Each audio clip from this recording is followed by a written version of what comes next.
Are we live?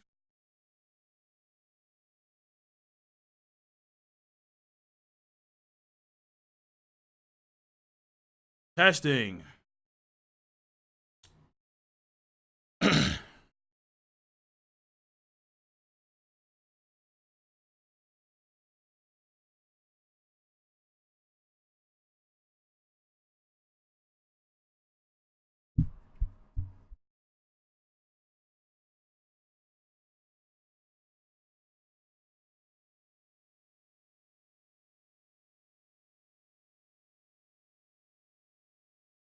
Testing, testing. One, two. Ladies and gentlemen, boys and girls, children of all ages, what is up? What is good? The king. The king of lightning here today. Bringing you guys and gals One Piece. Whoa.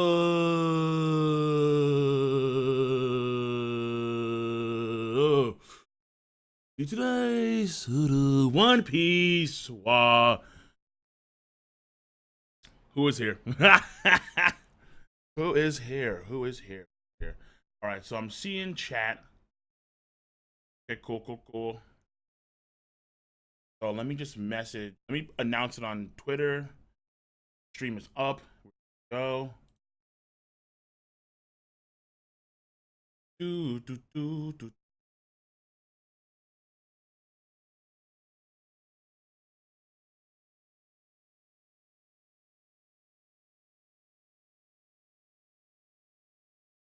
One Piece chapter 864 and 865 live.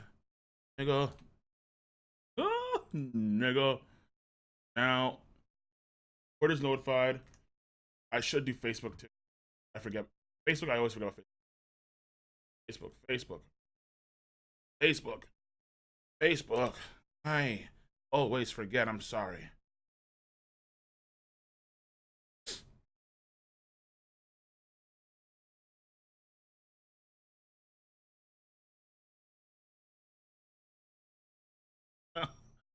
I need to check Facebook more often. I neglect Facebook all the god. Link over here on Facebook too. Come on. We're right. We're right. Hey. One Piece chapter 860. And 855. Facebook is updated. All right. So, those are cats who have to leave right now or are going to leave at some point because I plan on doing this for maybe about an hour and 30 minutes. Depends, honestly, on how much time we spend with the insane big bitch, Big Mom, and Judge, and Jean Bay, and Brooke, and Monkey D, Katakuri, and Daifuku, and Sanji. Snoop Dogg approved and pudding. So, let me get up to the first one. Let me see who's in chat right now. So, we got chat up. Chat's on fire. Chopper over Goldie Roger. What is this? I'm seeing some super chat stuff. I see the Nintendo dude. Big Mom is a dwarf giant.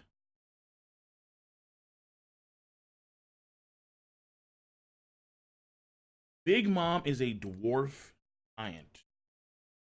Theory. Not a bad. Though, I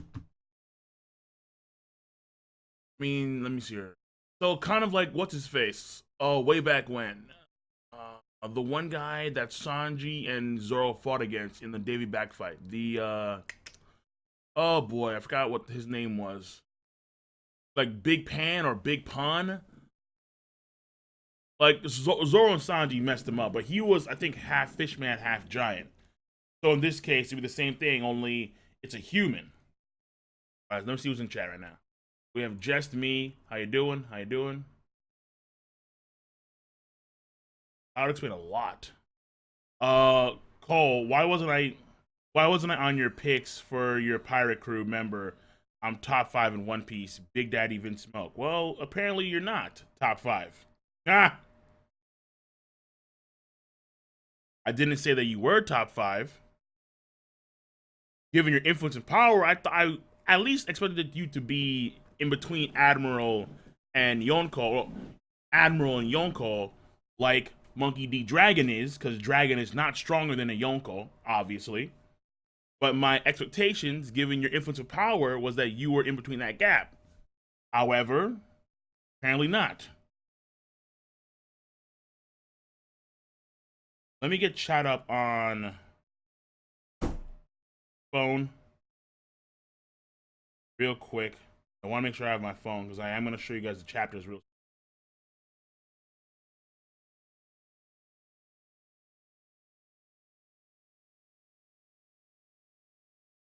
All right, sexiness.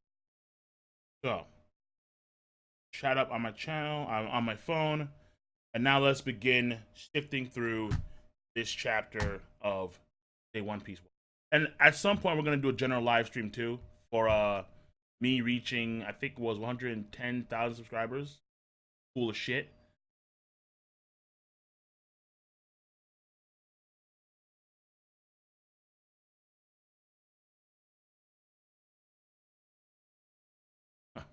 Dragon stronger than a Yonko. What? That's ridiculous. Ridiculous. All right, you know why? Because Team Blackbeard, people. Team Blackbeard all day, every day, 24/7, 365. Hashtag Team Blackbeard. Now, let's get this page up on that. Go. Have ourselves the official is translation chapters.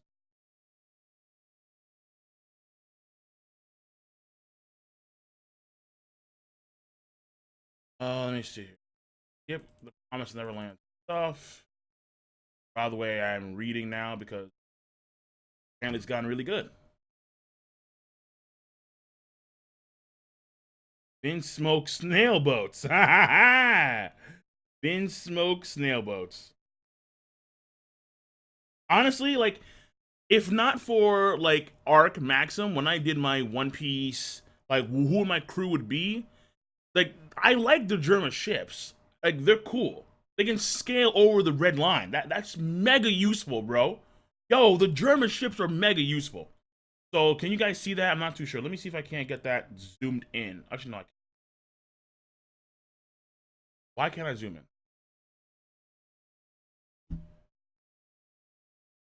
Oh, I'm forgetting my function key.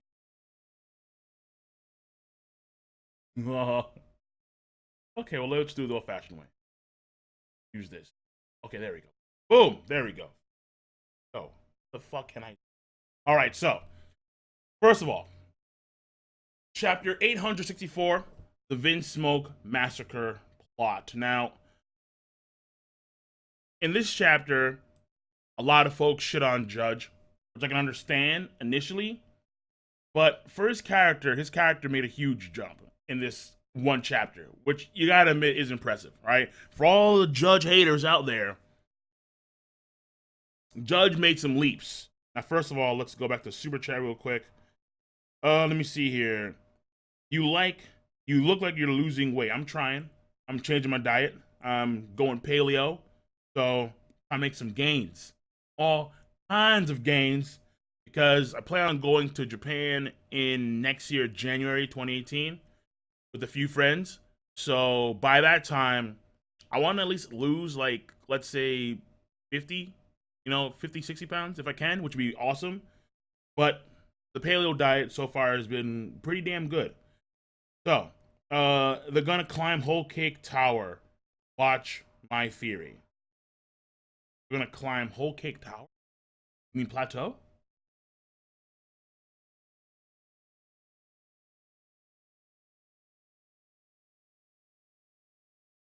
Promise Neverland hype.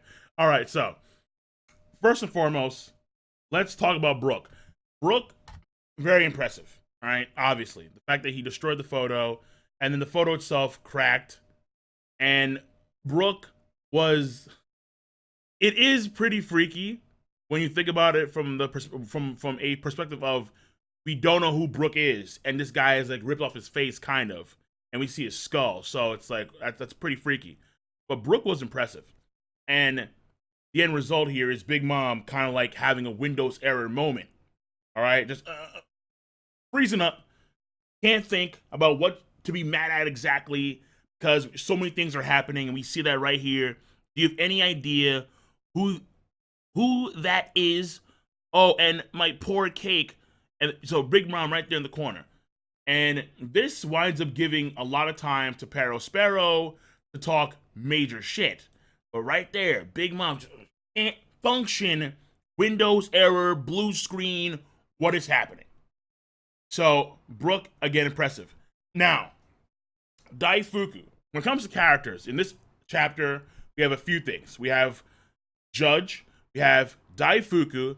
I believe we have, I want to say we have some, oh yeah, that's his name too, Oven. I forgot his name for a second. So we have Oven for characterization.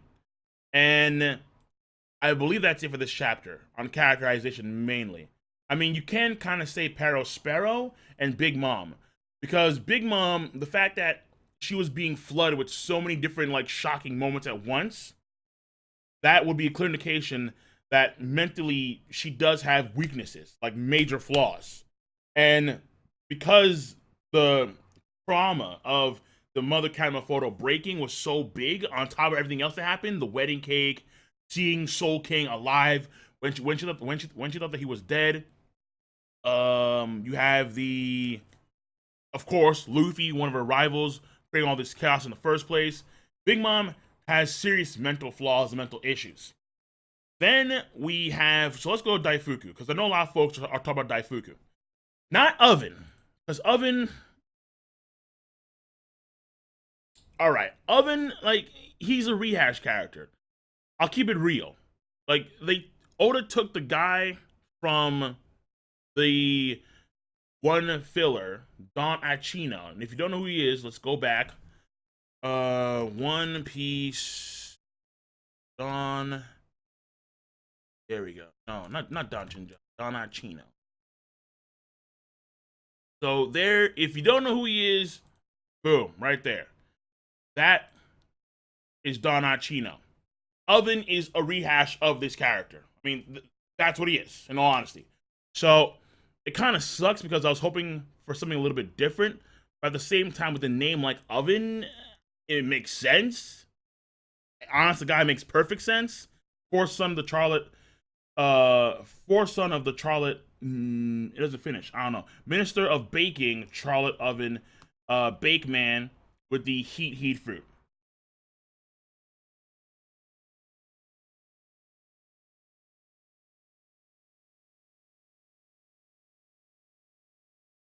Oh, okay. Sauce God dear. Okay, you're saying that the snail boats are gonna climb whole cake, the whole cake plateau.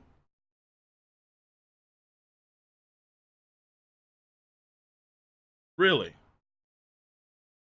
You know, that's all. No, no. See, but the problem is that the wedding ceremony hall is isolated, so I don't see how Germa. I mean, they have to escape first, and then the Germa could relay their ships like that. But at the moment, they can't do that at all because, again, they're completely cut off, entirely cut off. But I see what you're saying now. But more so than the third son. Hold on. McFarlane, Katakuri equals Joseph and Daifuku equals Stan user. Katakuri equals Joseph and I don't see how Katakuri would be a Stan user, but Daifuku clearly. So here we have Daifuku, all right? The third son of the Charlotte family, Minister of Beans, Charlotte Daifuku, Lamp Man with the Puff Puff fruit. Now, that's kind of weird in of itself because Puff Puff, I'm thinking of like smoke. And I mean, first of all, Minister of Beans. Unlike Oven, who has a heat-related power which matches his Minister of Baking, Minister of Beans, Daifuku, there really is no match there. It just kind of like Puff puff.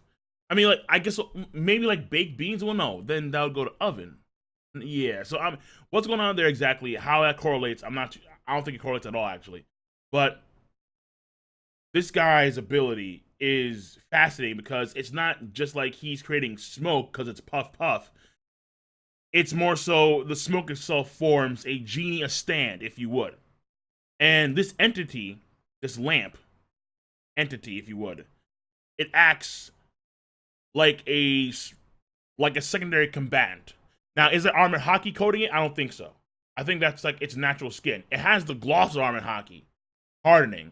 But I think, because I know, but I'm gonna say that that's the actual skin of the genie. I don't think in the next chapter that is indicated. I don't think so. Let me just check real quick because I want to make sure that's the case or not. Because I think we do see him in the next chapter too, and it's still glossed over black. See him for a bit, I think, when he's trying to pin down Sanji. Promise Neverland again. Let me see here. No. Snoop Dogg. Hockey Up from Big Mom. I don't think I see Daifuku in this. I know that he's here somewhere, but I'll slow it down. I probably skipped him. I know I skipped him. But let's go back here. So again, I'm going to assume that's not armor hockey. Could it be? It could be, because it is glossed over like armor hockey. But I'm gonna say that it's not.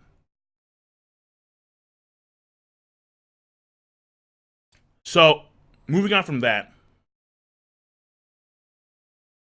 the genie attacks Sanji, and we see that essentially it has a glaive. I want to call it a glaive. I'm going to say it's a glaive. Yeah, that looks like a glaive. And it has some good physical strength. Those symbols on its like shoulders, what that means exactly, I'm not too sure. If they have any function at all, who knows.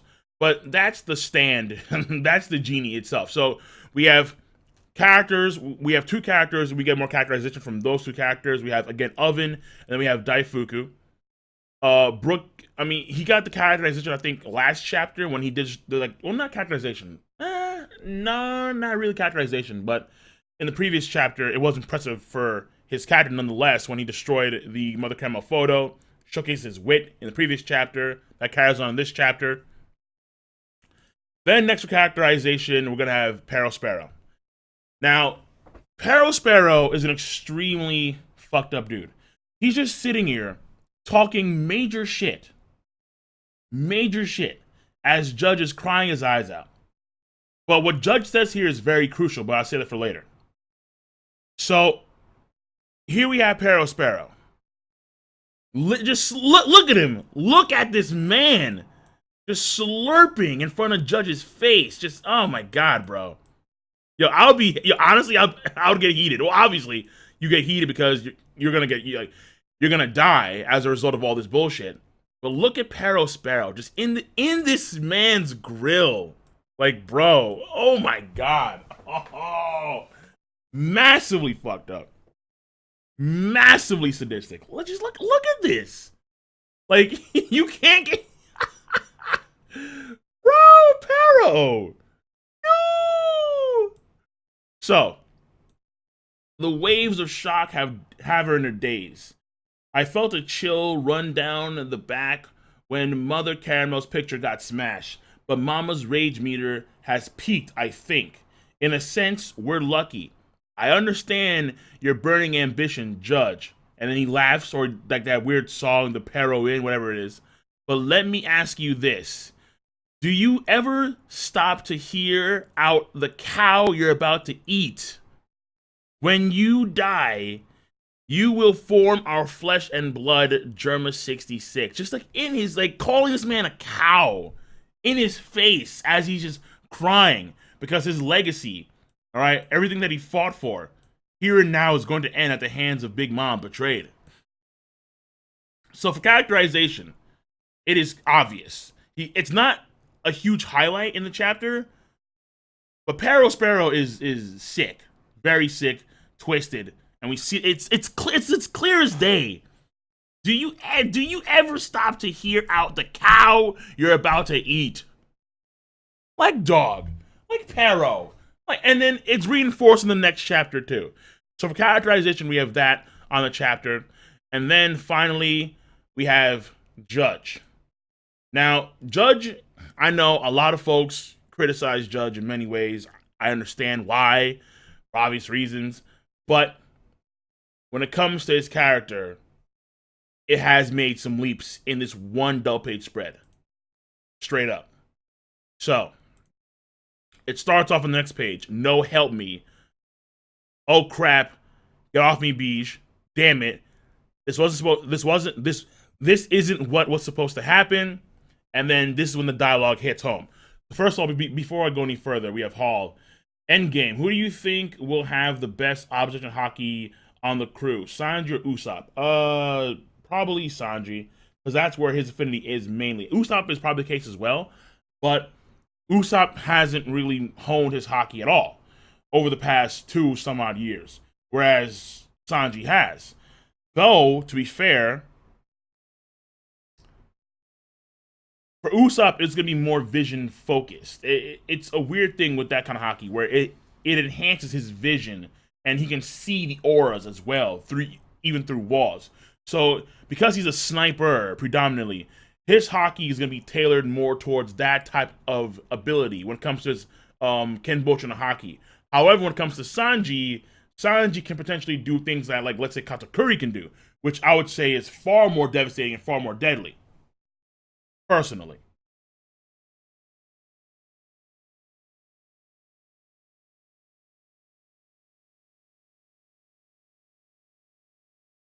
Okay, well, I looked at chat for a second, and then all I see is this guy Grudon talking about Smoothie's foot job heals you. Like, wait, what? Chat, I don't even fucking know anymore, dog. Like, that's why I mainly read Super Chat when I can, because it's like, come on, man. Like, I know you guys are fucked up because you're my fans. I understand that. I get that. But it's like, sometimes I read the chat on both Twitch and on YouTube, and I'm like, nigga. Like, I'm just like, oh no, nigga. I bet. Why? All right, so here we go. Let me see here. Usopp has Bakugan like hockey, though. Yeah. Well, not like complete like 360 vision or near 360 vision, but like it is very similar to the Bakugan in that sense, where he can see the life force, the auras of people through walls. So, what is the meaning of this Big Mom? Let's talk about Judge. What is the meaning of this Big Mom? I trusted you. Even in the underworld, there is a kind of honor. And we kind of get that when we talk to, well, when Flamingo went about his business, there was some notion of honor there, but Big Mom doesn't give a fuck. Like, she is beneath any of that stuff. She don't give a fuck. And then here we have Ichiji, Niji, no, I'm sorry, Ichiji, Yonji, and Niji, not even phased. So for their character, it's fortification, truly, of what Reiju was talking about when it comes to how they've lost their emotions. And when it comes, so like initially it was like they're really messed up guys, messed up kids. So we can see why they lost their emotions. But even when they're about to die, they say shit like this. It's too late to complain now, father. There's no hope for us. He's kind of smiling too, I think. No. He's not smiling. Ichi's not smiling. But Yonji and Niji clearly are. This candy has us stuck in place. They took our weapons at the entrance, even our raid suits, and Yonji's full-blown smiling. Looks like we aimed for the top and fell hard. Laughing. Niji, straight up laughing. What is so funny about this? And then Reiju talks, and then here we have this.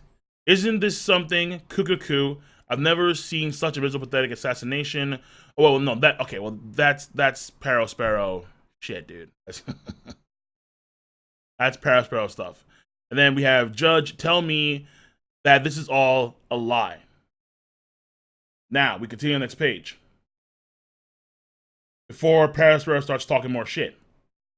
I have given my entire life, my everything, for the sake of vengeance against the nations of the North Blue. I have pledged it all for the return of the German Empire. Big Mom. What do you have to say for yourself, Big Mom?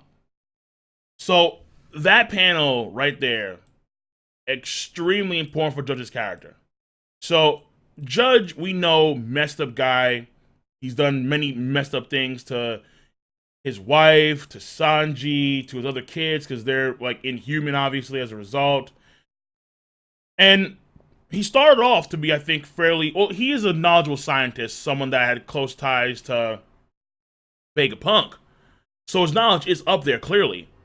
But when it talks about him being, because he is technically royalty, I suppose, of Germa, and right there, when it comes to the resurgence of the German Empire, I have given my. Can we stop? All right, listen. No, come on. Okay, I can't show because this thing always gets in the goddamn way. No, well, let me not use my mouse then. Let me just show it. Fuck it. I have given my entire life, my everything, for the sake of vengeance against the nations of the North Blue. I have pledged it all for the return of the German Empire. So, from that one panel right there, what I get a sense of for his character is that he knew what he was doing to his wife, what he was doing to his kids. He knew that what he's doing was wrong. He knew that it was messed up. He sacrificed his children, his wife, his happiness for the sake of the Empire. That's what it looks like to me. And the fact that he had gotten this close to attaining the power of a Yonko to assist him to reach his goal, so his sacrifices weren't in vain. And now he's being betrayed by that very Yonko. The reason why he's crying, I would say, is because in his mind, those sacrifices were in vain. His wife dying, him altering his kids, treating Sanji the way he treated Sanji, all of that sacrifice was all in vain, because here he is about to die at the hands of the Big Mom Pirates. So that's what I get for his character. I think it's very important for his character, because now we're getting much great. Now we're getting a greater character insight, greater characterization for Judge's character. As a character, he's not really developing, because I think that he always had this side to him. Folks have theorized that Judge is actually a fairly good dude, and like despite his atrocities, and that is kind of leading towards that now, where Judge, he does have this sense of the greater good, not necessarily for him. Like, he can suffer as long as the Empire like returns. So that I dig, and we'll find out more about that, obviously. But for characterization, he is clearly, even though he's there crying, and we have Peril Sparrow in his fucking face, like, yeah, do you think about what a cow wants when you eat it? It's like, even though he has shit like that, I think Judge for characterization is the highlight of this chapter. For overall story progression, Big Mom kind of stunts that because she is like in freeze mode, but we do get some stuff for like the situation with the Germa and the Big Mom Pirates evolves a little bit, but the Mother Camel photo was destroyed in the previous chapter. So for this chapter, story progression is not really big, but when it does come to the pacing, it does make sense, considering it does make sense that they're focusing on like the one part of this particular situation, considering how it's the primary focus of both chapters when it comes to Big Mom and trying to get her to use her Conqueror's Haki and trying to kill Big Mom. So if they shifted towards, like, let's say another, like a whole other thing, like if they went to Weevil, it make really no sense to do that. So for the pacing of the chapter, it makes perfect sense to focus on this one moment and drag it out throughout the entire chapter. The main thing here for this chapter is characterization, clearly, and the headline star of that is Judge, despite the way he looks. So that is his chapter of One Piece. Honestly, it was a good chapter. Not from the standpoint of anything really but story. I mean, of characterization, because characterization is where the chapter clearly shines. Clearly. So, that being said, let's move on to the next part. The next chapter, No, that's Boruto, which I'll I'll get to at some point soon.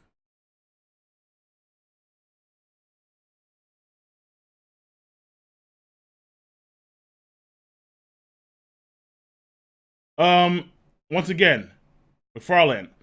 What about the German Empire? Didn't Dragon take over the North Blue? So did Dragon beat Judge and his empire during the Water 7 saga? And I don't think. No. I don't think that the German were actually in the North Blue during the Water 7 saga. As far as I understand, as far as I understand, the Germa were still like they were floating about doing X, Y, and Z and the other in the underworld. They weren't doing anything but that. So I don't think Dragon had any role when it came to like I don't think Dragon and Judge had any contact. I mean, they must have been aware as to what the history of the North Blue was because of the German Empire, and the German Empire they left, and or they were thrown out or they were defeated by the Marines in the North Blue. I mean, I'm not too sure exactly what happened, but the end result here is the Marines took over the North Blue like they do. Like I would assume that the North, East, and West Blue and the South Blue as well. They are like if there's any power structure there that's concrete, it's the Marines and it's the Navy. But the exception would be the North Blue, where the Germa took over. Oh wait, no, and also the West Blue, where Capone is from, right? Because the West Blue is dominated by the five great families, like the mafia families. Is it the West Blue? I think it's the West Blue. I'm not too sure. But as far as we know, Dragon and Judge had they had no contact. They had no I mean, even if they did, Judge is a king of his I mean, granted, an evil nation, but Judge was the king of Germa. And the Rev have always fought against the world government, the Marines. So why then would Judge on Dragon's radar? You see what I'm saying? Like, what would be the point of that?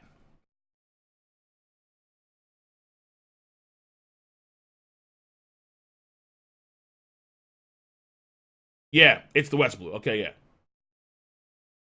So the West Blue is dominated by the families, so they have that structure. The East Blue, maybe the one kingdom, the Goa kingdom, is like the center kingdom of the East Blue. The one that what's his face is now king of Steli. So maybe that kingdom is like the centerpiece kingdom of the entire East Blue. It could be. Not too sure about that. The Tenryubito did actually go to the Goa kingdom, so that could be the case, but we're not too sure. Um, when it comes to the South Blue, no idea. I don't fucking know. And the North Blue right now are controlled by the Rev, but they were previously controlled by the Germa, and in between the Marines had established a base and so on and so forth. So like the Marines always have some kind of foothold so in the blues, but mostly their bases and their might is focused towards the Grand Line and certain parts of the New World. It's mainly the Grand Line, but the New World is Yonko dominated. And also another reason as to why, let's say, someone like Dragon wouldn't be on the same tier as Zehahaha Blackbeard team. Blackbeard all day, every day, 24/7, 365. Because they dominate a far more chaotic part of the world. The Rev have taken over the North Blue. The North Blue, compared to the Grand Line, is calm, is, you know, a nice place to be in. And the Grand Line, compared to the New World, is like, holy shit. And who dominates the New World? The fucking Yonko. Just saying. So, that being said, we have some more super chat. Tevin, what if Cavendish cover story is how he got Habuka? You mean his other half thing? Can Big Mom take on a Marine Ford level Whitebeard? The chopper scope be okay? A lot of questions there. First of all, when it comes to Cavendish's cover story, I think that we're just gonna get the one page and that's it. Because previously, in the previous chapter, it was, well, I think it was, no, it wasn't Shanks and Buggy. Was it Shanks and Buggy? Oh, no, you're right. No, okay, well, it's the ship. So, I don't think they're going to focus on Cavendish much when it comes to cover stories. I really don't. But if they do, it's going to be just his own little side adventure and him getting fucked over via some method, somehow, some way. I don't see much happening there. I really, really don't. When it comes to Chopper's scope being oxygen hockey, I don't think so, because it's medicine based, if I remember. He eats the rumble ball, and that probably enhances his brain activity, and he's able to analyze things better because of that. And the scope, whatever the fucking that with the hooves, is his way of focusing, pinpointing on one particular thing and analyzing the hell out of it. But I don't think it's hockey. I really don't. And finally, can Big Mom take on Marine 4 level Whitebeard? I can't say yet. When it comes to durability, because Big Mom, because you need to destroy the Mother Caramel photo and do X, Y, and Z in order to actually, like, you know, bring her to her knees, Big Mom's durability could be comparable to that of Kaido's, potentially. Maybe. I'm not too sure about that. I wouldn't go as that far. You know, dude just falls 10K. But Big Mom, from a durability standpoint, could be better than that of Whitebeard. Because, mind you, Whitebeard wasn't necessarily durability, he was endurance. Because things were stabbing through his skin. Like, bullets were hurting him. But he was just muscling through. Like, it was pure pain still with this guy. Just marching through. And that's all I can really say, because from a DC standpoint, from a destructive capacity standpoint, what can they destroy? Whitebeard blows Big Mom out of the fucking water. Because Whitebeard can tilt entire oceans, entire sea sections, just go like this, and then shit is just... Again, I have said before in the past, but imagine what Whitebeard did to the sea if he did that shit on land. If he did that shit... if he did that shit on land, like, an entire, like, country, an entire fucking, like, continent would just be like, okay, well, maybe not that far. Because the ripples did affect even Shimon Archipelago when Blackbeard did it. But we're talking about a huge area. At least hundreds of kilometers just wiped out just because of one move. Nah. From a DC standpoint, Whitebeard beats the piss out of Big Mom. But Big Mom hasn't showcased much at all. So we can't really say for sure. I mean, she can't control the weather. But as far as we've seen with that, all she can just do is just control the weather to the point of just making a thunderstorm via Zeus and Prometheus. She can't rain down lightning bolts like Enel. She just can't. And then boom. Yeah. Like, as far as I know, she ain't doing that.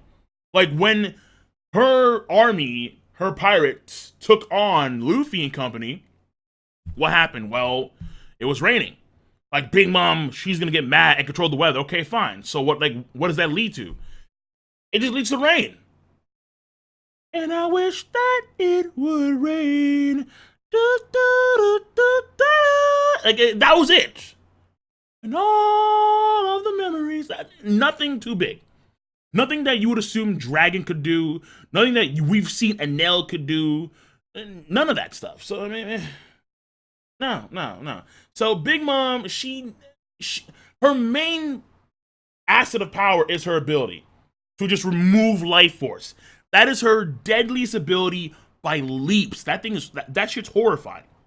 She just take fucking years of your life. That in of itself is broken, is all hell.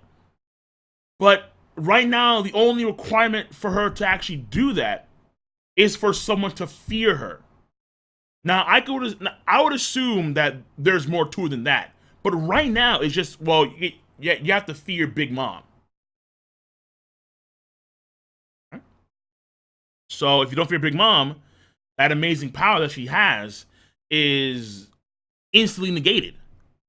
Like, instantly negated. So, like, do you see what I'm saying? It's like Big Mom has ferocious potential to be devastatingly powerful from not, let's say, a DC standpoint, but from an ability standpoint. But because Big Mom needs to make someone fear her, Katakuri looks better from an ability standpoint at the moment. Because she can use Zuth and Prometheus. She can, create like these fireballs and, change. She can make shit rain and she can control lightning to a certain degree. Okay, fine, but I mean that's really it. Katakuri can see the de facto future. It's like holy fuck, and he's a Logia. Like, Big Mom is impressive, but we need to see a lot more from Big Mom. A lot more. Let's continue. How high do you think Sanji's bounty will be after this arc? I'm not sure if it's gonna raise. I think if it does raise, maybe like 50 million more. At the most, that's what I would say. Yeah. And do you think his bounty is bigger? His bounty is bigger than Zoro. No, I don't think his bounty is gonna be bigger than Zoro's. Only because Zoro, he was the first mate. So not the vice captain, mind you, just first mate. So because of that reason, and because he's always beaten guys that have had higher recognition to be villains, when it comes to Das Bones, when it comes to... Well, no, I can't say Kaku. No, I can't say Kaku, no.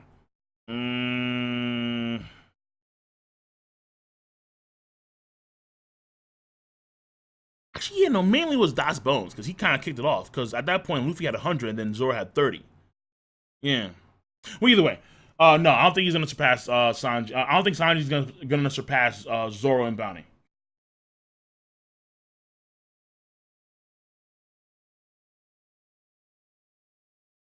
Do you think Oda humanizing Big Mom? Your European. Well, when you say mum, like I like it. He writes mum instead of mom, so that is pretty funny. That British twist to it. Do you think Oda humanizing Big Mum mean she will be the first Yonko to die? They're focusing on her family like they did with Whitebeard. Oh no, okay, no. I see what you're saying there when it comes to Elbaf. No. Listen, if Big Mom dies, there should be at least 50,000 people from the West, whether it be America, Canada, like, Australia, Britain, buying plane tickets to Japan. And we line up in front of Oda's house. We knock on the door. And we each take one shot at drop kicking Oda. If Big Mom dies, that is ridiculous. All right, listen, no. That insanely ridiculous. You can't build up the Yonko the way you did and have Big Mom die in this situation. I'm sorry. Like, there's no. Like, after all of this, if these launchers, okay, maybe they hit Big Mom, fine. Big Mom is not going to fucking die. If she does, we're taking flights to Japan. All right? And for the sake of Oda as an author, to slap the bullshit out of him. Well, no, to kick the bullshit out of him. Drop kicks. Line, person after person, drop kick after drop kick. You guys are going to see an amazing ass drop kick if that happens. Like AJ Styles level, like just going 80 feet back, like holy shit, drop kicks. I'm telling you, bro, no, that cannot happen. That cannot happen.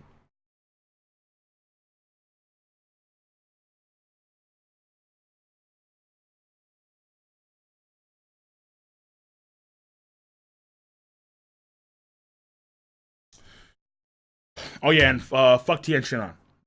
Fuck Tien Shinhan. Now, let's talk about this chapter One Piece. So, when it comes to the pacing and the structure, the same thing. The main focus here is predominantly speaking what's going on when it comes to the event at the wedding. They finally activate the Conqueror's Haki of Big Mom because they show the photo and the yell is ferocious. We have Sanji.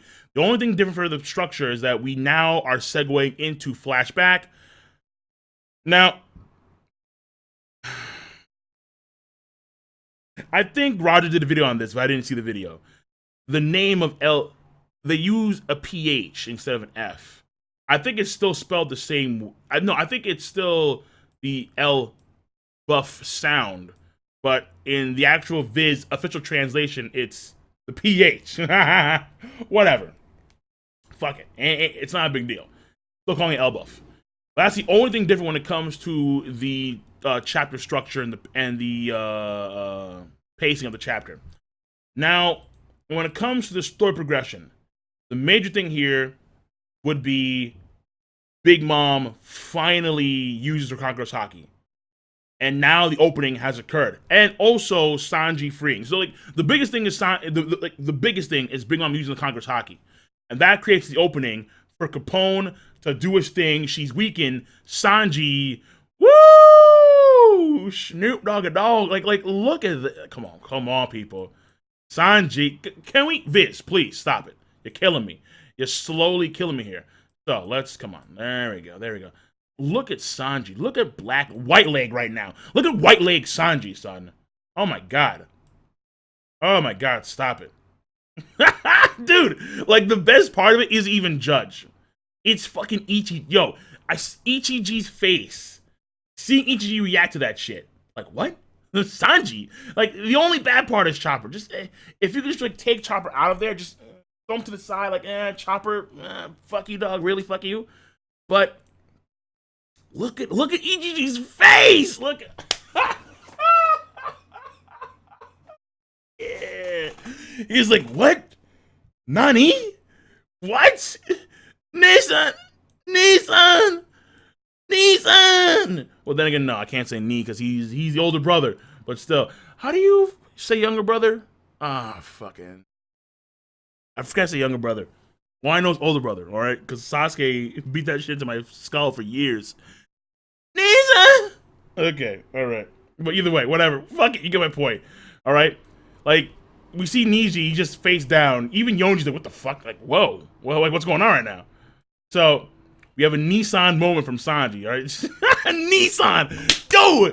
Fuck, yo, that's it. Boom, perfect, all right? From now on, we're dubbing this as the Nissan moment, all right? This is Sanji's Nissan moment. Boom. That's what I'm calling from now on. I love that. Yes, Nissan. And Judge just like stunned. And this page, I think it's who's this page? No, that's okay, yeah, that's Big Mom. So, when it comes to story, we have those parts overall. The biggest thing is Big Mom using her Conqueror's Haki, which I still think is. I really want Oda to dive deeper into Haki as a system overall, because when I see something like this, like just drag it properly, thank you. Like the Haki black crackling lightning effect something coming out of Big Mom's mouth. I mean, clearly when it comes to the pressure, the sound I think is more dominant. But the fact that it's also Conqueror's Haki imbued, if you would. Like, it's not just people holding their ears because it's so loud, her scream. It's also the Conqueror's Haki and dudes getting knocked out. It's fascinating. Like, Oda needs to dive deeper into Haki. He really does. And it's... Fuck. Like, I know he will at some point. But we're already, like, what? How many arcs into the new world? Punk Hazard, Dressrosa, Zol. So 4 arcs. Yeah, 4 arcs, because Zol is a part of the Yonko saga. I had this debate on Twitch, I think, a few days ago. Zol is an arc. And it's a part, even though it's a small arc, it's an arc. And it's a part of the Yonko saga. So that's overall story progression for this chapter. Now, when it comes to characterization, a few things here. So, number 1, for characterization, Caesar Clown, he's doing his thing right there. He's waiting. For story, that is important, but at the same time, we already knew it was going to happen. We just see where he is from a location standpoint. And now he's watching on as all this stuff goes down. So, when it comes to characterization, we continue with Peril Sparrow. All right? Even when Katakuri tells him to hurry up and shoot them, he doesn't do that. So, Peril Sparrow is the oldest son, and Dogtooth Katakuri is the second oldest son. Yeah, he's number 2. So ignoring his brother's words, and that is some characterization for him as well, for Peril Sparrow. Again, continuing to talk massive fucking shit. Hey, Peril Sparrow, man.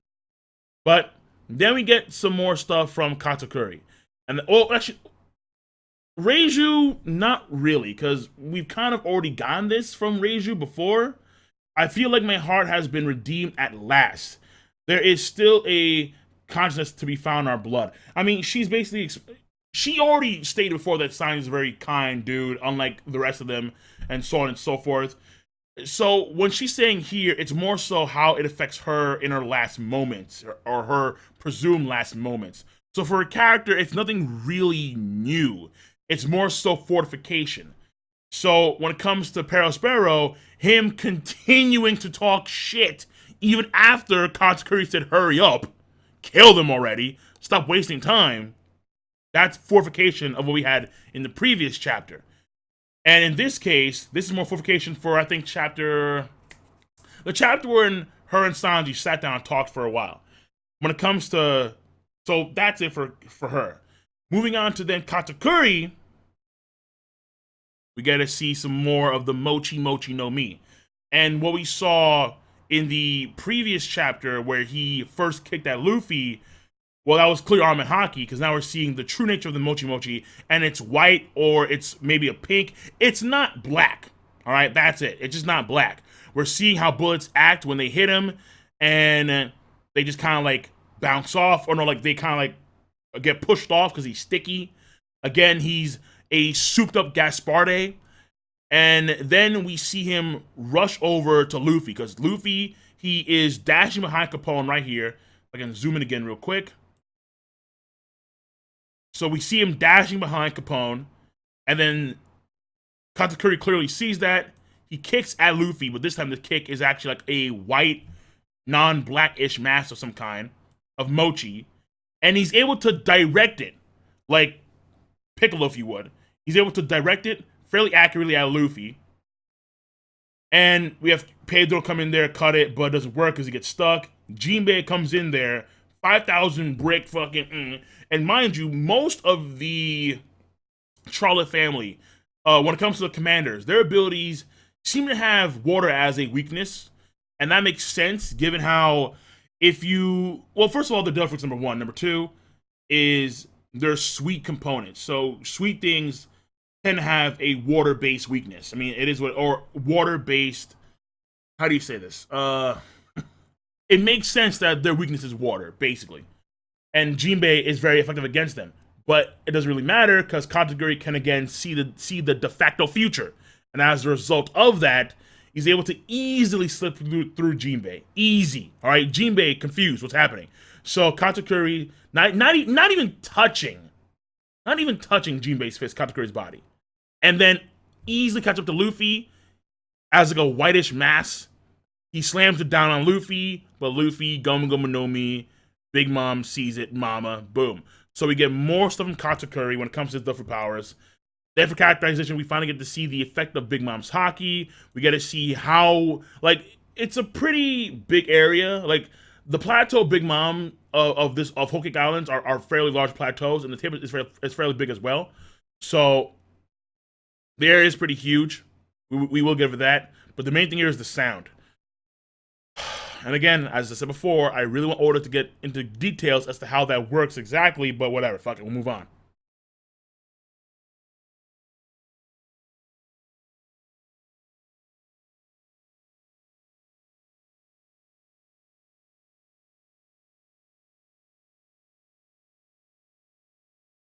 Yeah, okay, so I saw that comment, so just me. Maybe Katakuri didn't, because... Yeah, that is a possibility. I can't say for certain, but we see how in this case, when he finally slams down it's clearly a lot, like, it's still sticky obviously, but it's clearly more liquefied, whereas when he used the armored haki, it's more solidified. So the possibility that he didn't use armored haki because he wants to redirect the ability more at Luffy, that could be the case, but I believe also, I forgot what chapter it was. Hold on, let's go back here. You know what? No, I don't think I can show it. Shit. Because if I show it to you, that'd be scanlations. I could buy it from the Viz site itself right now, but I really don't want to. So I think when he first attacked Luffy with the Arm and Haki Mochi kick, I think the kick did direct somewhat. I think it did shift as well, but I'm not too sure. I forget. But potentially speaking, Katakuri, in order to make sure that the sticky Mochi spread out, it had more of a spread effect. It had more of a bigger area of effect. He didn't use any Arm and Haki because that ability is mainly for hardening, but because it's still Mochi, it's still sticky. But it has that hard component to it as well. But if you remove that, it can spread out more like syrup on a pancake. That can make Luffy that makes Luffy, I would say, more stuck. I suppose so. Can't be too certain. Well, maybe.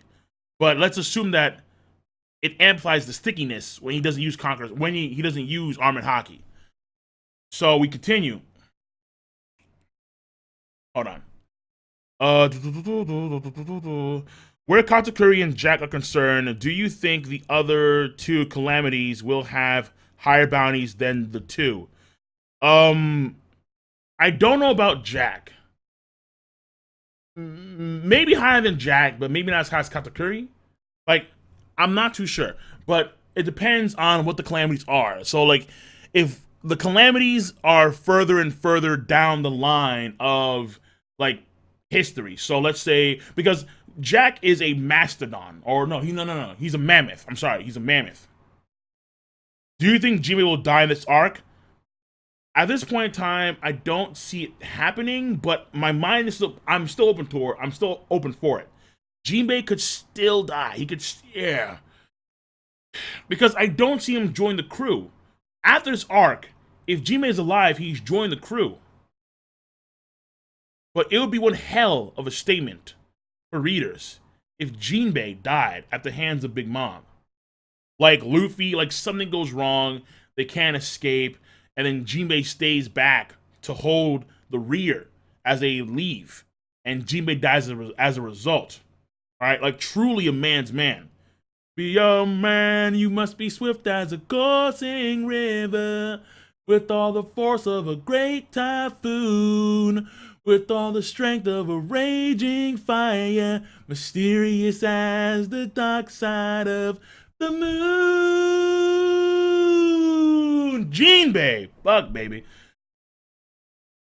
I don't want him to die, but he may die. All right. But get back to the calamities. All right. There could be oh man, fuck. Okay. The only other calamity that shit. Okay. Yeah, fuck it. Drake. Oh no.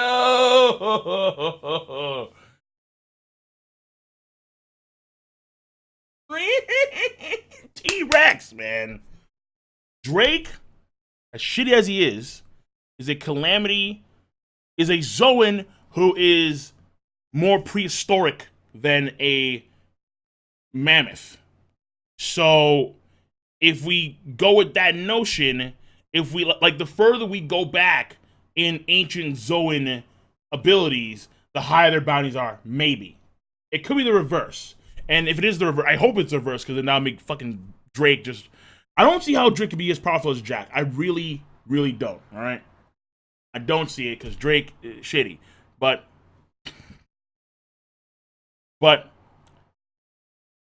let's say that because Jack is a mammoth, he is, let's say, at 1 billion. Then we go down to like, let's say the Jurassic and the I forget my dinosaur history, but you get my point here. So there could be like a Velociraptor. There could be a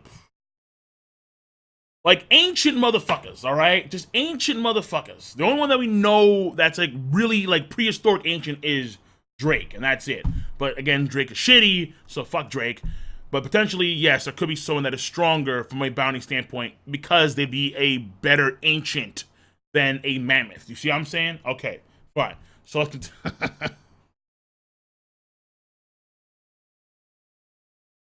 It could be see, but it depends on what Kaido is, because I'm not sure what Kaido is from a Dove for Power standpoint.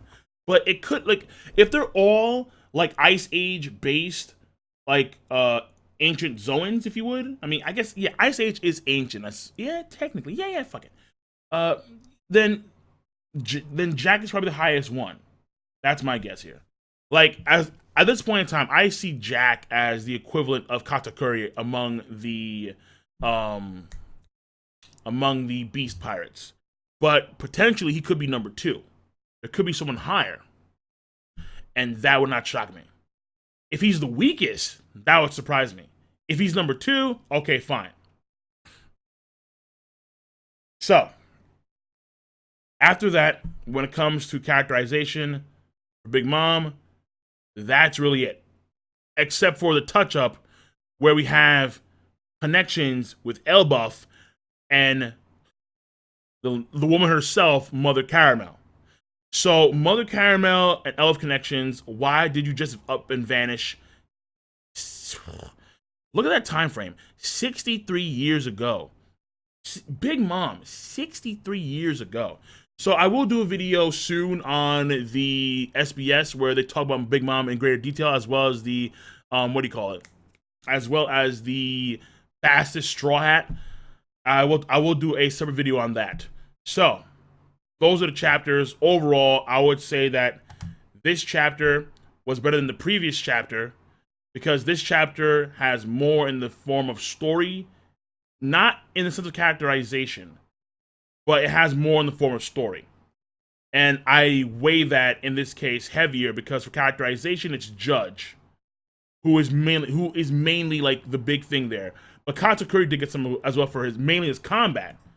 But for story, we've finally gone some good substantial leeway here because we have Big Mom finally using her power. So we have made some gains in story, some real gains. And we are now going to flashback as well, which is crucial. This flashback is going to give us insight into Big Mom. So we're segueing into something entirely different than what we're getting right now. And as a result of that, my guess here is that remembering what happened is going to wake up Big Mom. Like, she's going to get back to her senses, and then these missiles, these bazookas are going to miss, or she's going to block them. Something's going to happen, and they're going to fail, and then they need a dip because Big Mom is really pissed, and then Jinbei, be a man, swift as a coursing river. He's going to save everybody but die in the process, potentially. So, I will take your questions now about whatever you want to talk about pertaining to this chapter, the previous chapter, One Piece in general. Shoot. Hence a review/discussion. Let me go to my usual best Chopper photo ever, which is Frankie Chopper. I love this photo. This photo is sexy. And also, I can go back and use the regular screen now. Cool.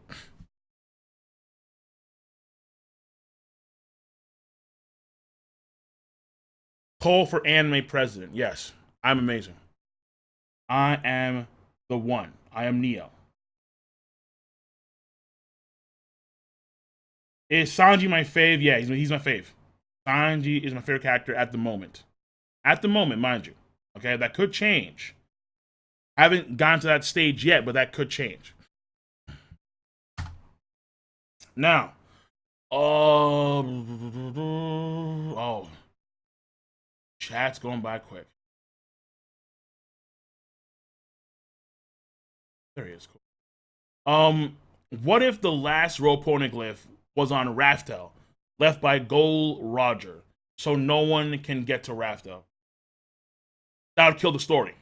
That would just slaughter the story in a heartbeat. No. Hell no. McFarlane. 10. Nice. Big Mom could be based off of Napoleon. The real life Napoleon Bonaparte was dethroned as emperor and was exiled to an island called Elba, which is very similar to Elbaf, plus her size complex. She does wear the hat as well. That hat is the, what do you call it? What else called? That hat is the very same hat that Napoleon wore, like a very like the same hat style. That is a good point. That's actually a very crucial point. So the history of Napoleon Bonaparte would correlate with what we see with Big Mom today, because Big Mom today has a size complex of unknown origin, which we're going to find out probably in the upcoming chapters because we're getting an Elbaf flashback. But on top of that, considering how, well, no, I can't say that she was exiled to Elbaf, but she has history on island called Elbaf, obviously the land of the giants, and that would only further her size. That would only further her size complex because she did talk to Judge, and well, the main reason why she wanted Caesar Clown to work in the lab in the first place was because of the whole size complex that she had. And you would think that Giants would fix that, but no, there's history there, and it involves Mother Caramel, odds are. So, I do like that. That is a very good comment. Very good super chat right there. So, I would say, yeah. But I need to do some more research on Napoleon, because I'll be honest with you, I'm not a Napoleon expertise. So, I need to start digging into some Napoleon stuff, and then we can talk more in detail about as to like what exactly was going on between or like what may happen in the future of Big Mom's character based on what has occurred when it comes to Napoleon from a history standpoint. But I do like that. Very good stuff.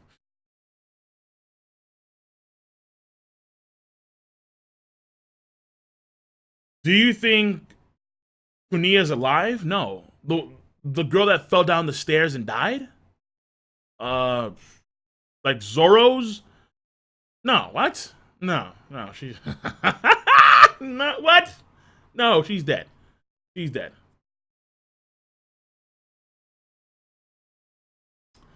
Let me see here. Katakuri versus Meruem. Okay, no, we're gonna save versus stuff for versus live stream.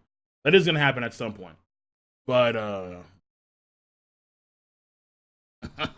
because the versus live stream I know is going to be just insane. It's gonna be a lot of spam, a lot of fights. So we will save that for the versus live stream. Okay, man. Shit. Any versus matchups, when I will announce thoroughly to everybody when it does get there. The versus live stream, I will save that for that. Talk Gear 5. Gear 5. Well, Gear 5. Gear 5 could, first of all, Sabretooth Calamity, that could be the case. If Oda wants to stick with the like Ice Age based Zoans as his calamities, that could be a thing. That could be a thing. Yeah, absolutely.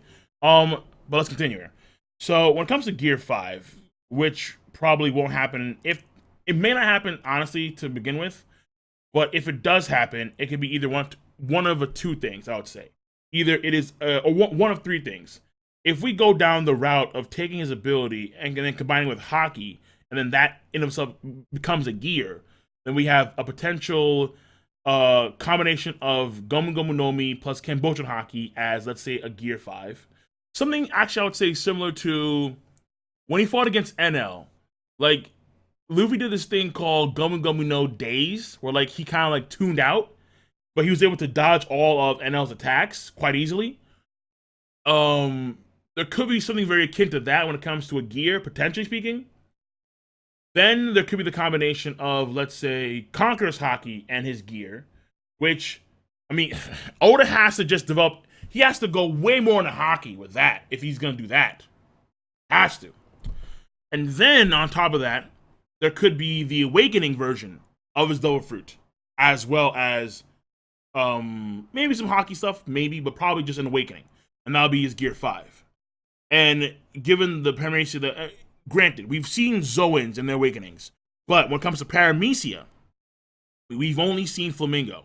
And with Flamingo, the environment itself becomes his ability.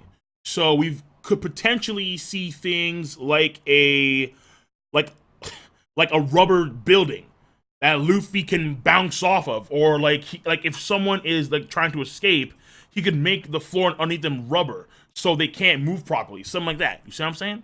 So that could be a Gear 5 as well. So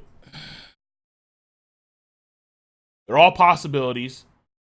In all honesty, I'm going to say, if anything, a Gear 5 would probably be another variant of Haki imbued Gomu Gomu no Mi. Probably a Kenbocha one. Maybe not Conqueror's one, because we still need to know more about. We still need to know a lot more about Conqueror's Haki. A lot more about Haki in general, because Oda's been skimping, truly skimping. So let's continue here. How do you think Luffy will destroy Fishman Island? I think that ties into Big Mom mainly, but if it's gonna be him, it's gonna be for the sake of moving the fishmen to the surface. But when will that be exactly? That's probably like more so end of series kind of stuff. Yeah. But I don't see him actually physically destroying the island. I think more so it is through his actions. Indirectly, that will lead to the destruction of Fishman Island. That's what I believe. Now, Katakuri probably used Haki to block Capone. He used Haki to block Capone. He used Haki to block Capone. Let me go back here real quick. What do you mean? Capone fires bullets, a Gatling gun, at Katakuri. Doesn't work at all. The bullets kind of like just pop out. But Capone is not the focus here. The focus here is Luffy, and he attacks Luffy. I'm confused what you mean by that. Yeah, I'm confused. That's what you mean by that. Oda's focus on Sanji's kindness, good or bad? It's good initially, but it's bad if that's all you focus on. Because we all know that Sanji has several layers to his character, like every character. He's not just a kind person, obviously. But Oda's hyper fixating on Sanji's kindness as if like that's the only thing that he has going for him. We know that Sanji has the chivalry component to him. And we know that Sanji also has a dark side to him as well. And we see that affect him directly when it comes to his fire. So my assumption here would be like something akin to a yin and yang system, or very simply put, the brighter the light, the darker the shadow. So if his light is his kindness, then his rage would be his shadow, if you would. So that should affect him in that way as well. So from a character standpoint, I would figure that we'd get to the point, even though like right now it's only been a few seconds, it may get to the point where Sanji may have to actually either A, harm a woman for the first time in his life, B, it may lead to a future power-up in the future because of all the events that have occurred, that then leads to a darker shadow. He has this huge kindness, this huge light, but that leads to a greater power, the fire, the darker the shadow. And I hope that's the case, regardless of what happens with Sanji from a character standpoint. But if not, then at the very least give us characterization for Sanji. Character development. Not characterization, character development. Where something has to change for Sanji. And I know some folks say it's overrated, but I don't think so, because it shows that characters over the course of whatever's happening in their series, they have made some development. And it's one of my biggest gripes with fucking Luffy. It really is. Because considering how Ace died right in front of him, and he went through this whole thing as a character, he still needs someone like Zoro to tell him, hey, Luffy, stop fucking around. It's the new world. Take things seriously now. It's like Zoro shouldn't be telling you this shit now when Ace died right in front of you, man. No.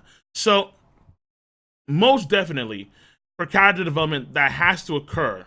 And all we're getting right now is hyperfixation on Sanji's characterization, on a part of his character, which is his kindness. So, most definitely, Oda has to branch out.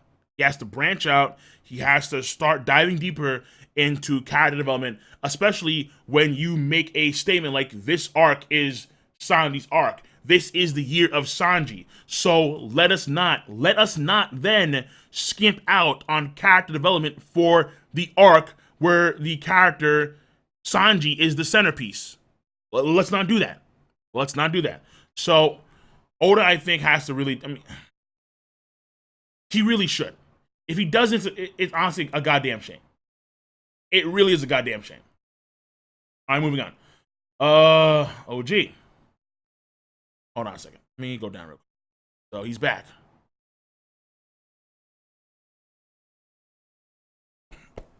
Whoa. Okay, hold on. All right.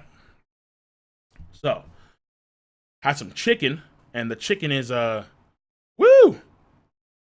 I marinated the chicken in some pretty good stuff. Yeah, give me a second. Hold on. I have to. There we go. Okay. People were saying Capone is weak since his bullets didn't harm Katakuri. But Katakuri is sticky even when using haki. Just thought it was overplayed. Of course. Capone is not weak. Capone has a pretty damn beastly abilities. I did not fart. All right? But I'm feeling a bit gassy right now. Either way. Thing here is this. Capone, his strength mainly comes with numbers, obviously. And Katakuri is someone who has a 1 billion plus bounty, bro. So Katakuri, and again, Katakuri knows what's going to happen for the most part, way in advance before it even happens. So with that knowledge, obviously, Katakuri would easily be able to handle bullets like nobody's business. But we have to also recognize the fact that Capone, I think, when it comes to offense, that's not really his forte. His defense, my guess here, is off the goddamn charts. His defense is probably very good. Maybe the best among the Supernova, with the exception of Luffy in his Gear 4 state because of how his body operates. But Capone, no, he ain't weak. All right, he ain't weak at all. Oh, hell no.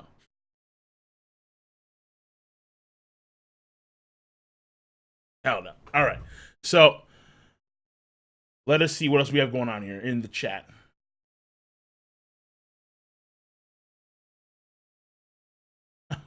Capone weak. Okay, well, to be fair, I mean, I will say this. Because of his defenses and because of how he operates as a combatant, if it's a fight between Capone and Drake, I mean, I know a lot of folks wouldn't like this, but I'm leaning towards Capone. No. I'm just saying, because Capone is gonna have those resources, and because of Capone's ability, it's extremely hard to actually hurt the guy, I would say. That's why when Luffy was like, yo, let me punch Capone once because of what he did to, I think it was, oh my god, his name. The fucking lion guy. Oh my god, the lion, what's his name again? Forgot his name. Wow. I forgot the lion guy. His name escapes me. Shit. Well, Luffy wanted to punch Capone because of that. And Peckham's, thank you. Peckham's. There we go. Luffy wanted to punch him because of that. And Capone's like, yeah, fine, sure, punch me. Go ahead. Now, Luffy's a strong guy. Capone probably knows that. But Capone doesn't care. And there's a reason for that. And that's because his abilities work in a way where, yeah, because I was going to do a video on it, but not, well, we have 600 cats here. So, all right, fine, fuck it. Capone's abilities work in a way to where if you try and attack him, your fist, like let's say Luffy's punching at Capone, because of Capone's zone, if things that go out, if things come in and are shrink down to a huge size, to a very small size, that should apply for attacks as well. So outcoming projectiles like bullets and cannons, they wind up increasing in size to the original size. Incoming things have to decrease in size. So, and on top of that, Capone is a castle human. So they decrease in size And the dude is basically stone in a sense. He's not like, what's his face? He's not like Pika, but his body should be stone for the most part. So you're trying to punch Capone, your fist is going to shrink to like this size, from this to like this, and on top of that, you're gonna be hitting stone. Capone has defense, man. Capone has defense. Do you think anyone's bounties will raise? I feel as though that is Big News Morgan's purpose in this arc. Ooh, yeah. I feel honestly, I feel that way too, because they're going to talk about the Big Morgan's very important person. Obviously, is going to talk about in a newspaper article. He's gonna have, like, let's say a piece, like, front page news. Straw Hats attack Big Mom, X, Y, and Z, and the other, and then they're gonna mention the Vinsmokes, and they're going to mention how Sanji, one of the Straw Pirates, is a Vinsmoke. Right now, his actual title is Blackleg Sanji. After this, at the very least, his bounty should change from Blackleg Sanji to Vinsmoke Sanji. Or Vinsmoke Sanji, aka Blackleg Sanji, or aka Blackleg. And the Marines are going to see that, like, whoa, this kid is Vinsmoke. Raise that shit. So Sanji's bounty should raise. How much exactly, I'm not too sure. My guess here is that at most 50. So he should be in the 200 million mark. That's my guess.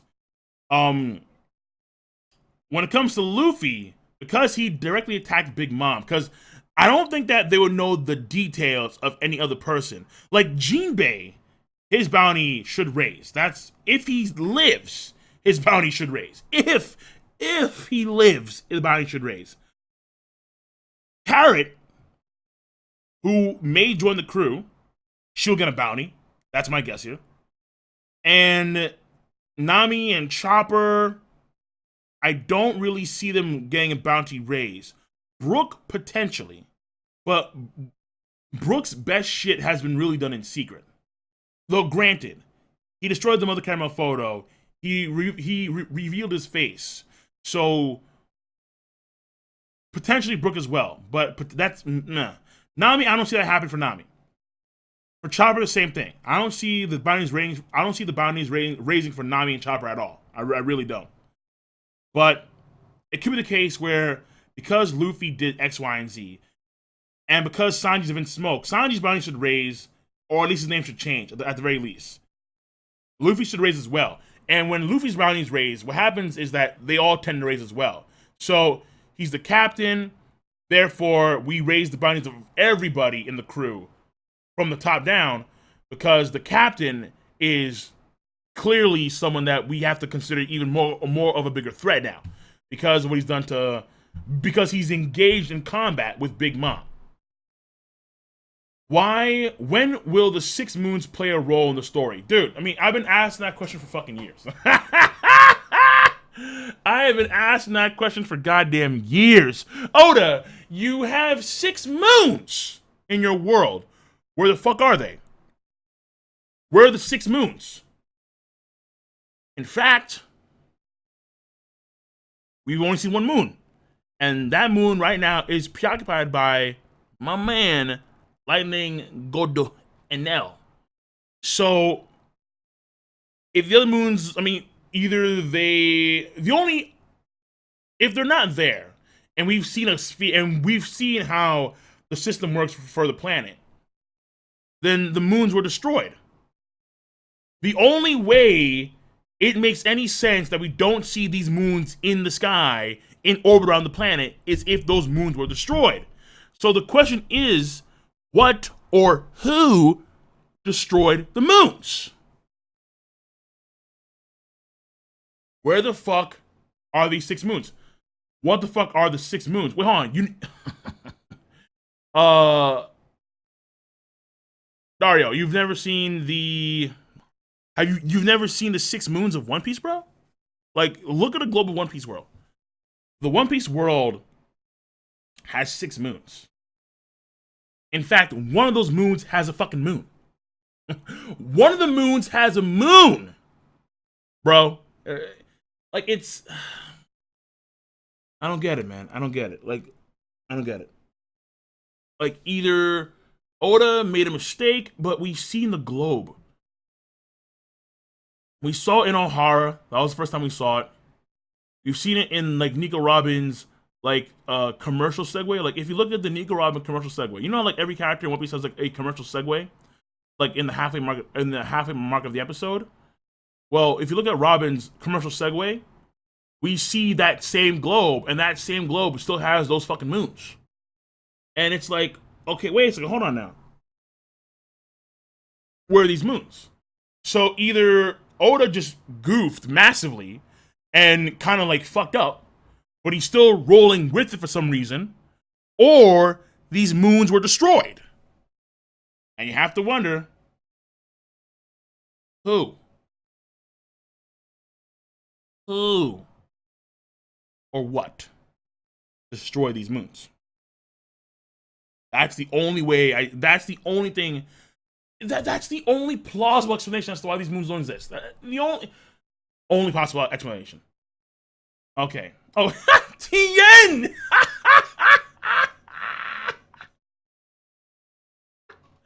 Tien can't even destroy a fucking building, let alone a moon. Fuck Tien. Fuck Tien. Maybe they're too far. No. All right. Okay. Hold on. Let's shift. Let's shift real quick. They're not that far away. I mean, maybe the moons were pushed back. You know what? We'll throw that as well. Maybe the moons somehow were dislodged from the planet's orbit. What the fuck caused that? I mean, that's all right. So let's.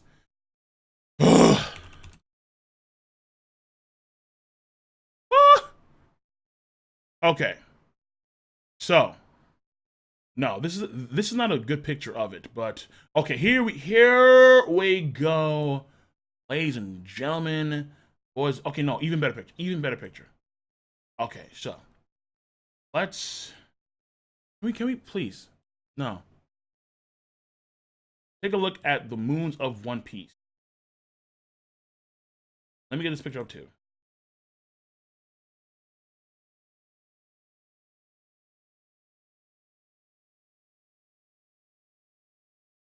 You must be swift as a coursing river, with all the force of a great typhoon. Okay. So, let's go here, monitor. So these are the moons of the One Piece world, okay? Straight up. And we get this picture from this. This is straight from both the anime and the manga have this. Well, the anime and the manga have this, okay? This is the One Piece planet. It's the red line, it's the blues, it's the Grand Line, and the New World. Straight from Ohara, One Piece world.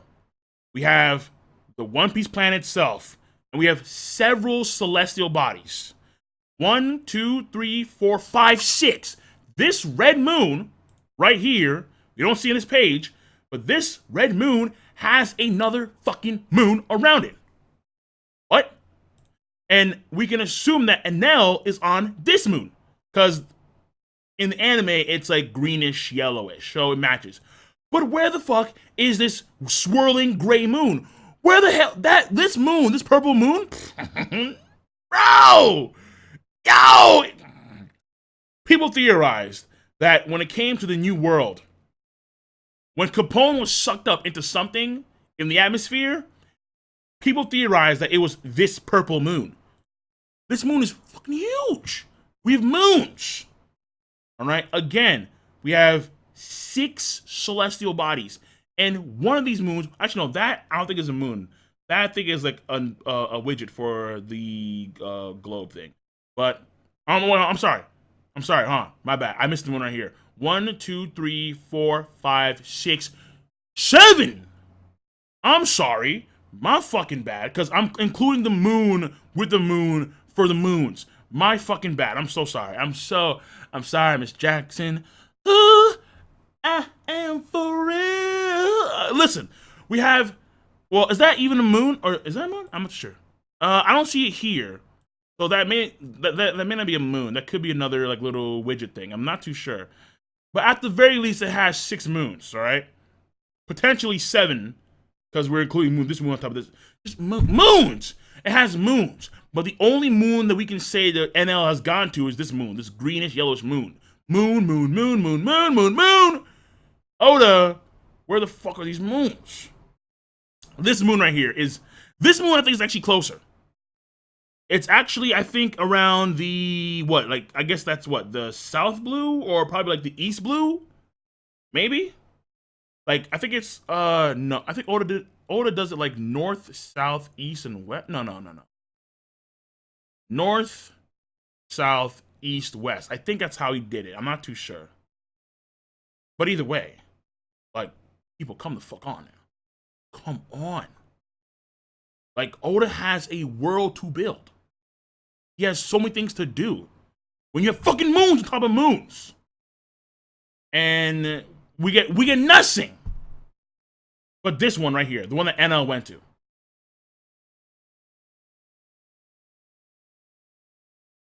Like, there could be, well, we know that there are space people. We've seen like space pirates and shit that NL fought. There are space people, like Oda.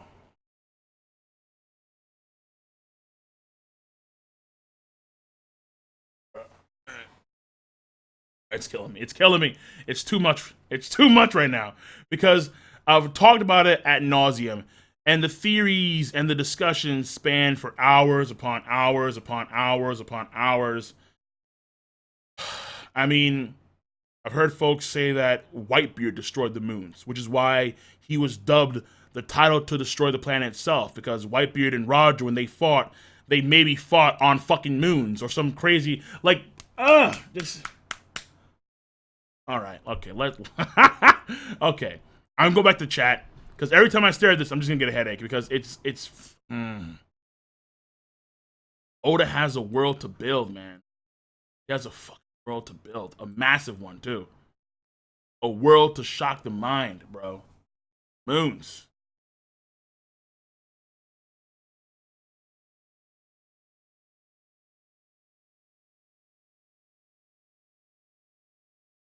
Someday we'll get the Void Century. I hope, well, we will get a Void Century arc. I don't doubt that at all. I don't doubt that, but when? Just please. I want explanations. What happened to the moons? Was it Whitebeard and Roger? Was it the ancient weapons of mass destruction? Was it Uranus? Or was it the ship? Pluton? Oh no, yeah, because Shiroshi's Poseidon. And actually, I do have a video on Shiroshi coming up. I do. Because there is something that I do want to note when it comes to some of these creatures in the One Piece world. And there's one creature in particular that I have my eyes on. But let's continue. Oh my god. Moons. Moons! Like, for the scope of the world, that is the biggest thing in this series by far. You have potentially moons. One moon has a moon. There's ruins on one of these moons. There's ruins on one of these moons, Oda. It's like Oda has a huge, amazing story. All right, the man can rival. He could potentially, from a world building standpoint, rival Mitsutoshi. And it's like, oh, my God, please. Well, no. Okay, to be fair, like Mitsutoshi, excluding the end of the series, because the end of the series just got insane when it came to world building, aka space, cosmos mammoths. All right, so let me see here. McFarlane, just bring me back in time when it comes to this topic. Mega Buster. Oh, here we go. Has there ever been a chapter where it was nighttime, showing some moons up there? A chapter, you say? There was that time at the end of the Skypiea arc where they were all partying and they were all sleeping, and we see NL. He's still active, alive, and he is on Arc Maximum, and he's going to the moon, saying, "Fuck these guys, I'm going to the moon." And I believe that there have been like little chapters here or there where we've seen the night sky, but most of the stuff that happens in like the story, by far, by like 99% of it, like 99.2% of it, is daytime stuff, and like point 0.8 maybe is nighttime stuff. And most of the time, we only see one moon, or they're inside talking, but it's nighttime. Like. Yeah, most of the time it's daytime. Most of the time, by a huge margin, by a huge ratio. Here we have Big Daddy Vinsmoke, top five, top five. What do you think would happen if Luffy did hit Capone back when they was making their alliance? Well, here's the thing.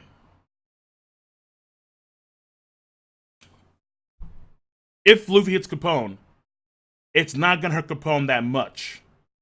Odds are is that Luffy, in order to actually hurt Capone, like substantially with a fist, he's gonna need a Gear 3 because his fist is already big by then. Because if Capone has his domain, if he has his zone, and Luffy tries to punch him through that zone, his fist is going to shrink by a lot. The exact ratio, I'm not too sure, because okay, shit now gets complicated here. I don't know if the zone changes density. I don't think it changes the mass. No. Because the size is decreased, it changes the weight, but the mass and the density should still be there. I think. But it just compressed down to a smaller form. So the fist will still have its mass and its density, but it lacks the force necessary to actually hurt Capone, because Capone's body is now stone. Because that's what it is. He's a castle human. So imagine you as a regular person, per se, punching a castle wall. That's stone. No. Weight is applied force and mass. So weight is like, so the weight of something would be the acceleration of the planet's gravity on me times my mass, because weight is force. Weight is force.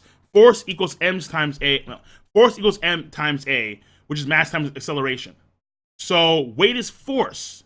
So when you go on the scale, there's a reason why you weigh less on the moon as opposed to weigh less on planet Earth.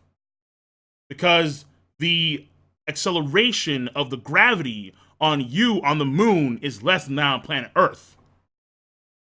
That's the reason why force and that's the reason why weight and mass are different. Your applied mass is the same. Your density is the same. But basically, when Capone shrinks you down, there's probably a way less force. Therefore, that would probably either come in the form of the mass, or that would come in the form of the acceleration, because because his zone affects how someone's body, like the planetary pull. You know, fuck it, okay? Let me not even bother, because you know what? Let me not even bother, because I don't think Oda's going that deep. I really don't. I really, really don't. But essentially speaking, that's how it works from a physics standpoint, okay? Mass and weight are different.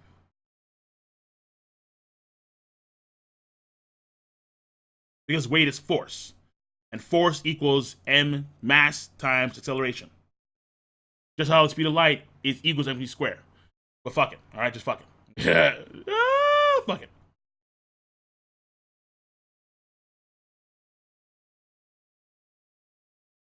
Wait, hold on, what is this?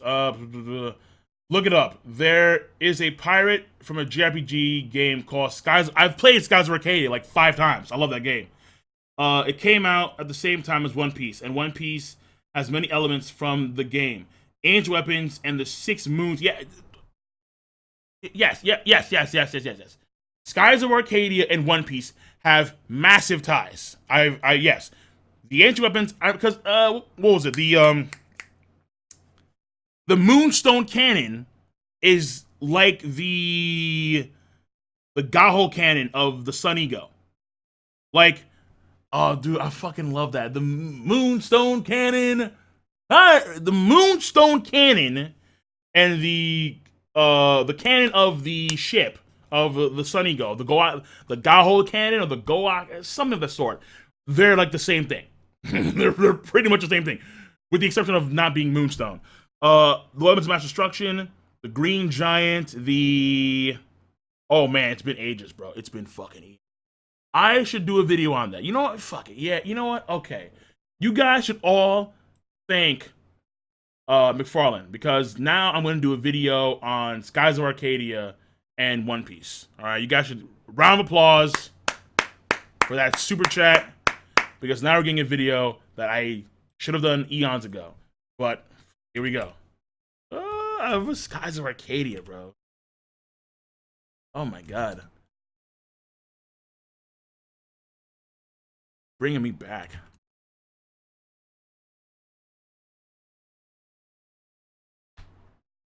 Moonstone Cannon.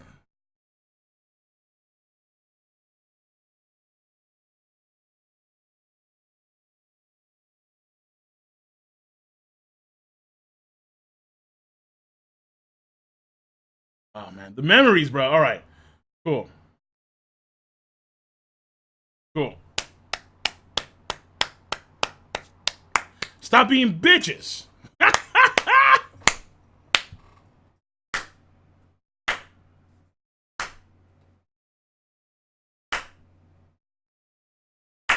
Oh yeah.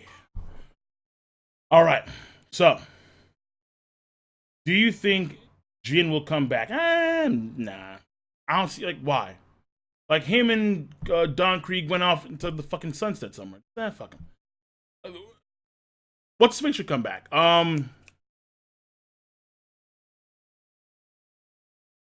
Captain Kuro, I want to see come back. I do. But that's really it. Cole, you once mentioned you wanted to make a video about 3 trees in mythologies, because people were saying the world tree in Naruto was from the Bible and stuff. Yeah. No, it is. It pretty much is. But do you mean for Naruto, or do you mean for like overall? Because there are sacred trees in One Piece, and I could do a video on that as well, because I do want to talk about that. And it is very fascinating, the concept of these ancient sacred trees. The giant sun trees that surround Fisherman Island, the Adamwood trees where these ships are made up from that's worth a lot of money, the great tree at Ohara. A lot of these trees, I think, have ties to, like, I wouldn't say primeval, but we're talking about, like, ancient shit in the One Piece world. Like, probably involve, you know what? Honestly, yeah, it probably involves things way beyond even that civilization that existed long ago. It could maybe still involve them, but I think it's even before that. I think, like, we're talking about, like, not thousands years ago. We're talking about, like, tens of thousands of years ago, potentially.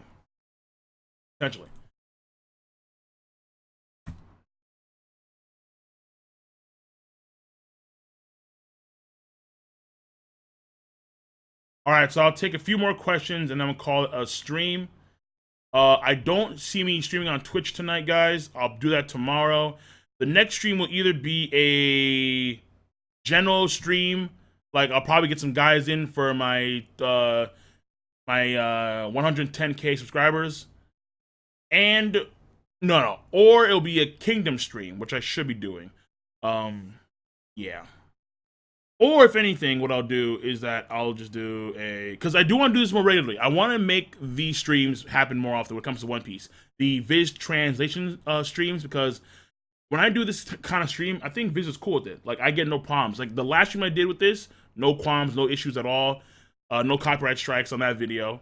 So this one should be fine too, because I'm using Viz translation stuff. Like, and I paid for it out of my pocket. So, let me see here.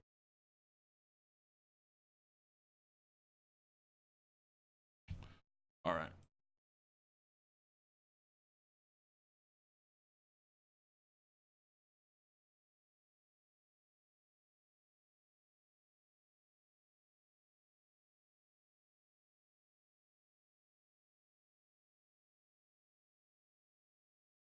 Well, the thing here is that I don't really know how to say that name properly, so I'm not gonna butcher it. That's the issue I have, Farland. Like, I kind of want to use like the last name more often because I can say that as opposed to your first name. I'm gonna like Elaha something. Fuck it, because like the J confuses a nigga. All right, stop making shit complicated for a Negro. Stop it.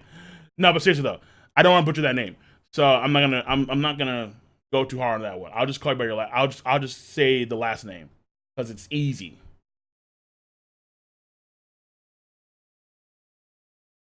Strongest non-Yonko. Oh fuck, dude. The strongest non-Yonko could potentially be Dragon.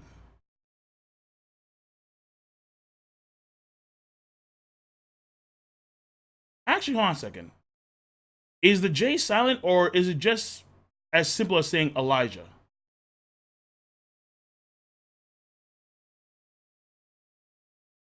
Yeah, I'm not too sure. Actually, because I'm now I think about it. Hold on, let me see here. I think it is as simple as saying Elijah, but I've been told before that like the J is the J is kind of silent. Yeah, fuck it. All right, just Elijah. All right, if that works for you, then we're cool. If not, then whatever.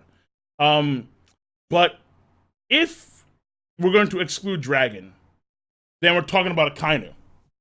Oh, now yeah. Oh yeah. Oh yeah. A Kainu. A Kainu. Because a Kainu. No, okay. Well, first of all, it could be. It could be. Actually, hold on. You don't know. Never mind. What the fuck am I talking about? Mihawk. Yeah, no. It could be the Gorosei. It could be the Gorosei, but that's yeah. But I think Mihawk is a much safer bet. I honestly believe that. And let me see here. Yeah. I'm gonna say Mihawk, but there is Dragon. I mean, okay. Do we really want to get into a Mihawk versus Dragon discussion? Like, oh shit. I mean, that, or it could be Judge. Could be Judge. Judge is still hiding shit. It could be Judge.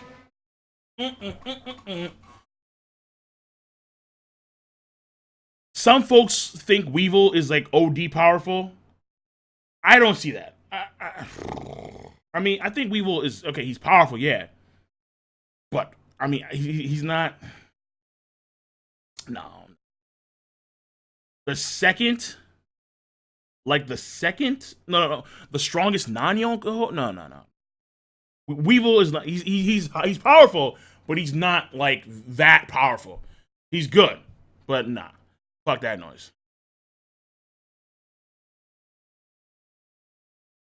And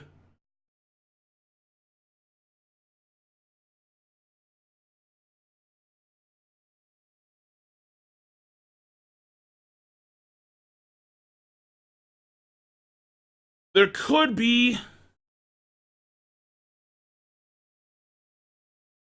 someone else that's very powerful, like let's say the king of Elbaf, or maybe I wouldn't say the Shogun of Wano Kuni, but he's probably powerful too. Like the king of Elbaf could be disgustingly powerful, like Odin or Thor, whatever the name of the king of Elbaf would be. And if that's the case, woo, this man could be beastly. So if that's the case, then yeah, he could be easily up there with them. Some folks want to put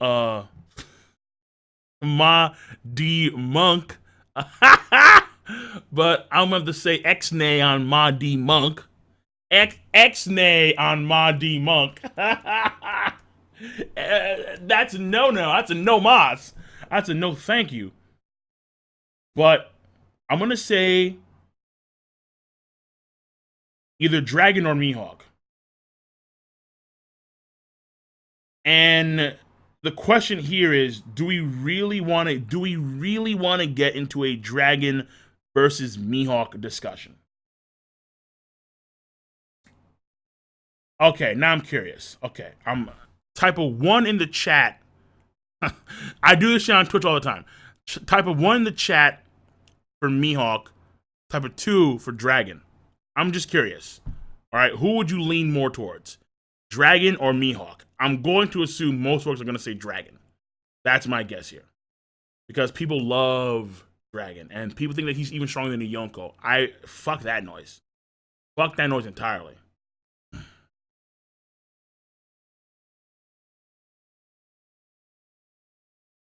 I'm actually pretty surprised how many ones. Oh, never mind. No. Because I was surprised as to how many ones there were, and then all of a sudden the 2s just came flooding in. So,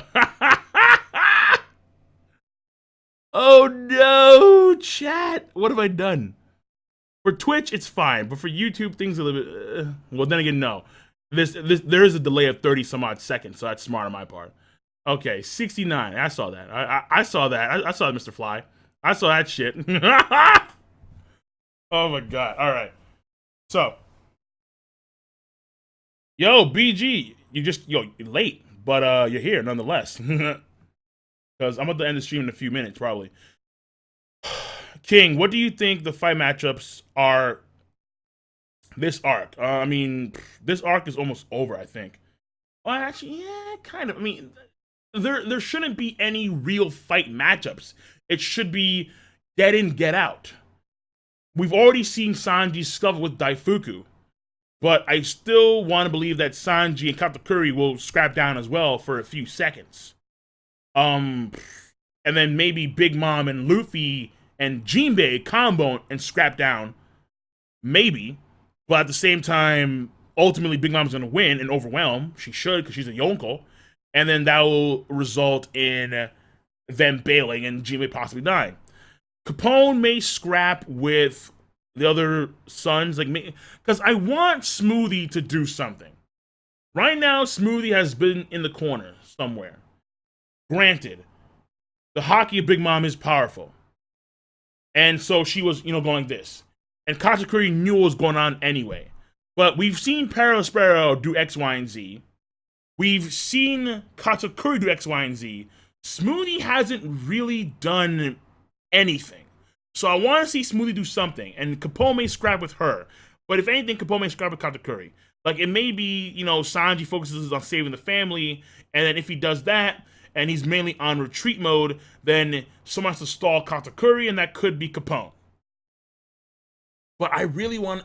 Smoothie should somehow, someway be incorporated in that. Because right now, she's in the corner doing nothing. And that's a shame, honestly. And then we have... Let me see here. Mika. Do you think Blackbeard bounty is less than other Yonko? Yeah. Because he's a new Yonko. Like, granted, because of the events of what happened in Marineford. But remember that beforehand, he didn't really have any name to him. And he became Ace Shichibukai off the gate because he captured Ace. And because of that, then he betrayed the Marines, obviously. Honestly, I'm going to have to say... Yeah, I'm going to say he's the lowest bounty of the Yonko. That's my guess here. Because Big Mom, Kaido, Shanks have history upon history. Mainly Big Mom because of her age. But Kaido is up there clearly. And Shanks, we all know, the number one. The number one! My voice just cracked. The number one! Woo! Red hair. Thanks. Respect. So, all right, that's it. So, that is the stream, guys. Let me see. Any more questions I need to look at real quick? Yeah, I'm still going. I'm still going with the stream. Then again, it's not a... Well, no. When I'm streaming on Twitch, it's different. It's way different. Let me see. What part do you think my boy Apu and my second favorite supernova,